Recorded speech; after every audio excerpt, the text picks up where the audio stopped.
ಇಲ್ಲಿ ನಮಗೆ ಒಂದು ಮಾಹಿತಿ ಬರುತ್ತದೆ.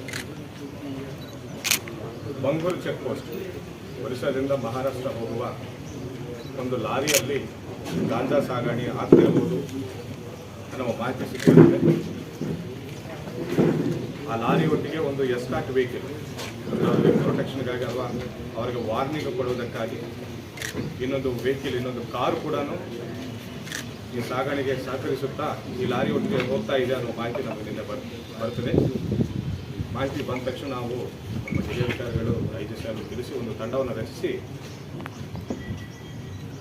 ಸ್ಪಾಟ್ಗೆ ಕಳಿಸ್ಕೊಡ್ತೇವೆ ಬಂಗೂರು ಚೆಕ್ ಪೋಸ್ಟ್ಗೆ.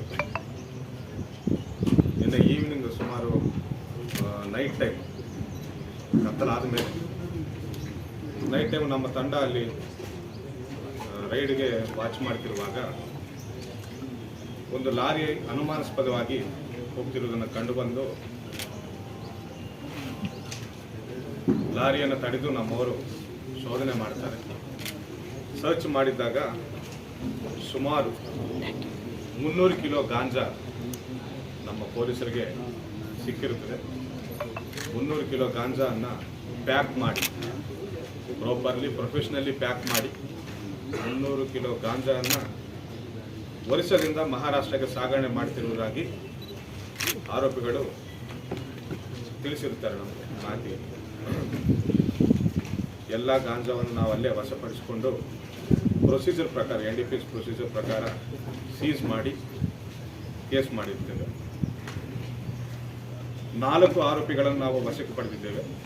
ಲಾರಿ ಡ್ರೈವರ್ಗೆ ಇನ್ನೊಬ್ಬರು ಲಾರಿಯಲ್ಲಿ ಸಾಗಣೆ ಮಾಡ್ತಿರುವವರು, ಅವರಿಗೆ ಪ್ರೊಟೆಕ್ಷನ್ ಆಗಿ ಇನ್ನೊಂದು ಹಿಂಬಾಲಿಸಿಕೊಳ್ತಾ ಬರುವ ಇನ್ನೊಂದು ವೆಹಿಕಲಲ್ಲಿ ಇನ್ನೂ ಇಬ್ಬರನ್ನ ವಶಕ್ಕೆ ಪಡೆದಿರ್ತೇವೆ.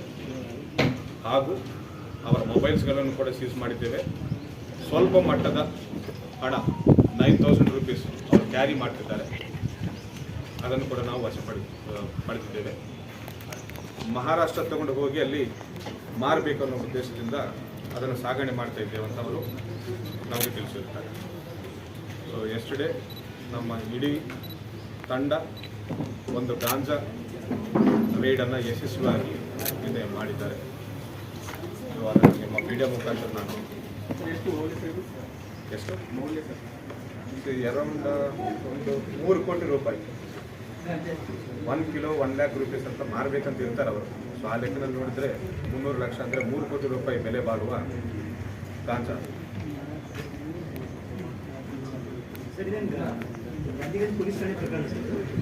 ಮಾಹಿತಿ ನಮ್ಮ ಇನ್ಸ್ಪೆಕ್ಟರ್ ಬರುತ್ತದೆ.